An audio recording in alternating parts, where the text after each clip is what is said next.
good morning, good afternoon, good evening. Thanks for joining us. Please be advised this video may contain graphic details and high speculations.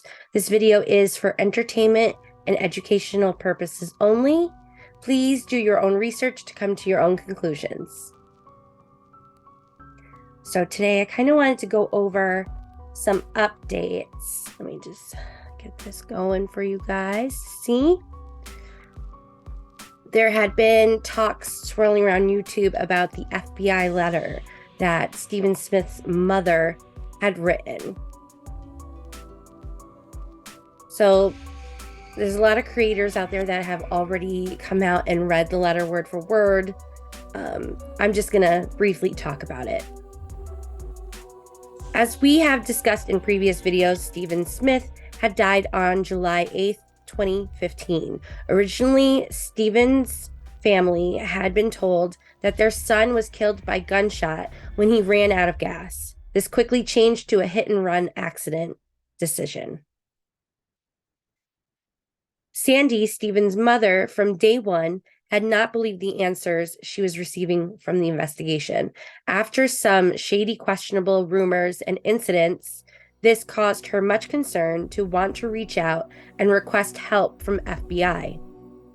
She wrote a letter detailing everything that she had been told and was aware of and knew regarding the case of her son. Sandra Smith had become a lone ranger as her husband had passed soon after, where she says it was from a broken heart losing their son, Stephen.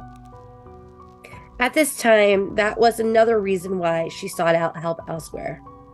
According to the letter, the family has been told that the police investigators wanted them to stay mum on details and claim to only state the theory of a hit and run to the public. They would say their excuse was to trick and keep the killer thinking they weren't onto them.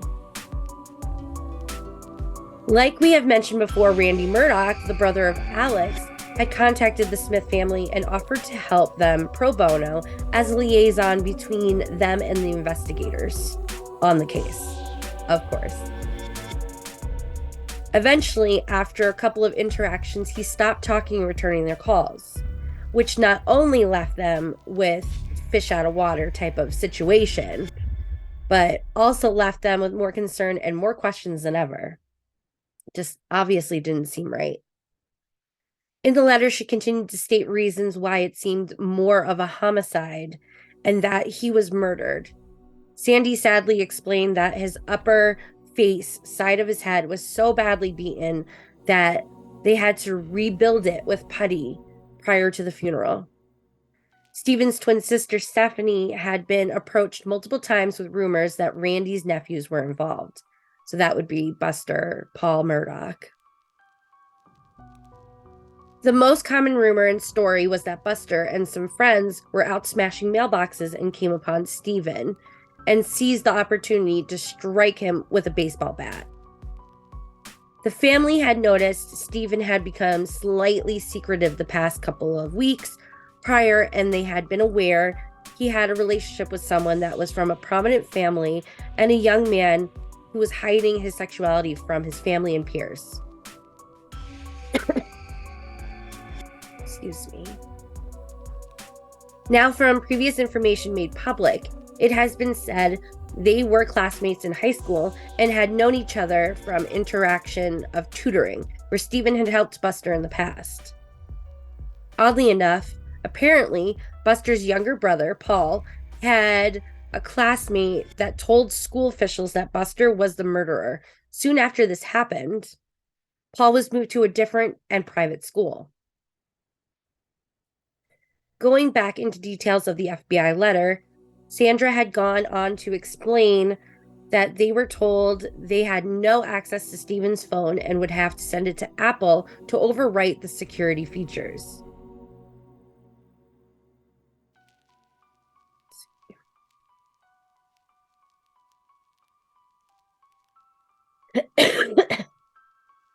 Sorry, guys, I'm still getting over a really bad cough.